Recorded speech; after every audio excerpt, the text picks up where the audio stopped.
in behavior. Now, where do ideals come in? They are projections of possible actualities.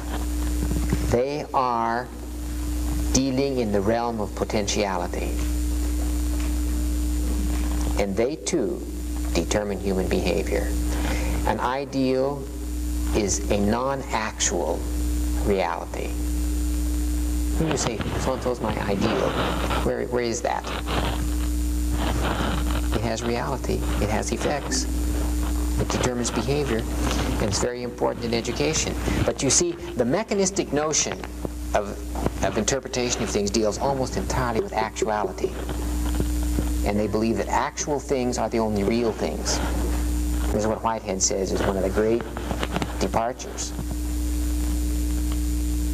And then Einstein came along and said, even this, if you could move it at the speed of light squared, would turn into pure energy. So we know that ultimately there's only one reality, and it has two forms, energy or matter. And it goes back and forth. And understanding how you can make it go back and forth, of course, is going to open up many new possibilities. Well, there are some other things that have emerged. I just want to summarize them quickly. And you've got to deal with them if you're going to work with human beings. That business of ideals is what keeps us reaching. That we refer to as transcendence. It means the ability to perpetually go beyond where you are now. We want to know how everything is related. We do. That's why we are meaning-bearing creatures. We got to have it. Therefore, if you tell your student, do it because I said so, when he doesn't understand the order or the why of it, it won't have any meaning. Without meaning, there's little motivation. We want to know about a certain order of things. We do not believe by nature that every order of things is equal to every other order of things.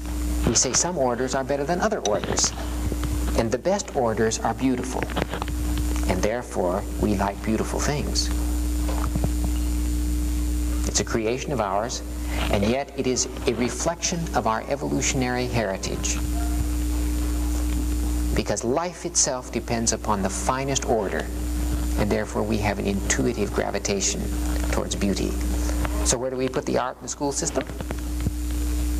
Well, it may be at the bottom of the rung. We are social creatures, therefore we are moral creatures. We are concerned about how we are related. And recently, the idea of equality has dawned upon humanity, and the idea of justice has come to dominate our concerns. Therefore, the curriculum of the future for our kids has got to be concerned with moral issues and justice and evil and altruism. Our definition of evil is anything that suppresses the actuality of potential. Altruism means that quality in human relationships, that permits and encourages the actualization of the other's potential. And we've noticed in looking at married couples, if they relate to each other in a way that they are drawing out each other's potentialities, it's a wonderful family, happy. If the husband and wife are constantly carping at one another and suppressing each other's potential, eventually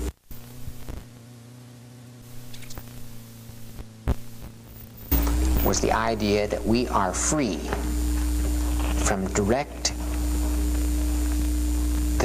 direct operation of all of the laws of chemistry and physics. I mean, we have to abide by them in some way, but we can get around them. And that has brought us a measure of freedom. And it has also brought with it a measure of responsibility now, because we can blast ourselves off the face of this planet if we want to. We're free to do it. That's why, and yet we can't consider those freedoms without responsibility in this day and age. I think there's such an emphasis on freedom and not on responsibility, and it's gotten out of balance and we're in a pickle. I think there is no virtue in pretending that we are victims of predestination and that we have no say over anything. I think we should just need to take on face value that we can decide to do lots of things and do them, and that we are not a puppet with invisible strings being manipulated by some unknown force. And it's interesting. I worked for 5 years as a therapist, and once I could get a patient, somehow have it dawn on him that he was not a victim of 20,000 forces over which he had no control, but that in fact he could get up and do something himself, therapy took a new turn. And that convinced me even more why we had to have volitional competence as a part of the curriculum. The capacity to intend something. You really are sitting in charge of your destiny. You can make all kinds of decisions and do a million things in your life right now to brighten your life, to make it more abundant, to make it richer, to make it happier, or you can decide to make it more miserable. You can decide to be bored, and you can decide to be unhappy and complaining. We are really sitting on that possibility, and I think that one of the greatest things you can do to help somebody who's depressed or having problems is to gain that sense that there is a locus of control there which they can exercise. And I myself found that depression could almost always be broken in a human being if I could get them to do an act of charitable, altruistic service, no matter how tiny, for one other person with no strings attached. Because doing that act seems to bring with it a wave of intrinsic self-worth. And when you feel like you are worth something, it undercuts depression. Now, these are all qualities that Western psychology doesn't like to deal with very much. And yet they are the substance that you deal with as emergent properties in those children all the time. And that's why you haven't found a lot of the psychology books all that useful. Because they don't deal with knowing and loving, which we cite as two basic expressions of human potentiality, and that they are reciprocal potentialities. That's to say, they support each other or they can fight against each other. You not only need to know how to love, but you need to love knowing. And you not only need to know how to love, but you need to know how to be loved. And you need to love knowing. And supposing that in the course of your experience, though, you come to hate knowing, well, you have a learning problem. Or if you never learn how to love. And here, I'm not going to get into the actual definition of these things. We're going to do that over the course of the time. But you know, let's face it, if you're not knowing anything, or not understanding anything, and you're not loving anybody, and nobody is loving you, is there anything to life? And yet, all of our courses to prepare teachers hardly deal with those things. But if a child is loved, and if a child knows how to love, and if they love learning, man, they take off. And the evidence is that they almost always do. I mean, that seems to be what evolution has prepared them for. And when you get other kinds of conditions, then things go wrong. And more in our society, you're going to find the helping professions getting bigger and bigger, and special education getting fatter and fatter, because the conditions of our society are producing more and more pathology. This model ultimately is designed to be preventive, even though it can be applied in a remedial way. Now, I have exactly 5 after, which is the time for me to stop. So, let me see if I've covered absolutely everything pretty much.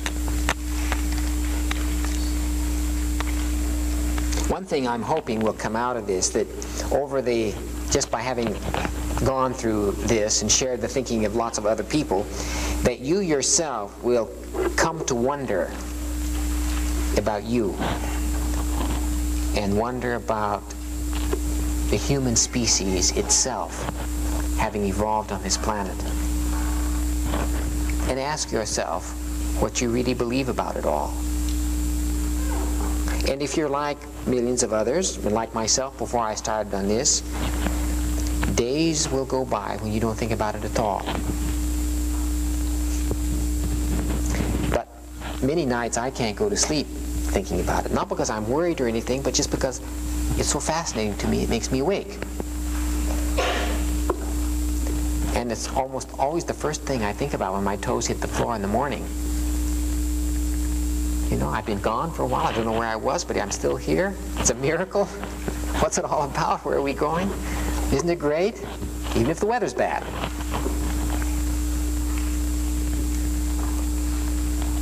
And it's that kind of fulmination of this divine spark in all of us which underlies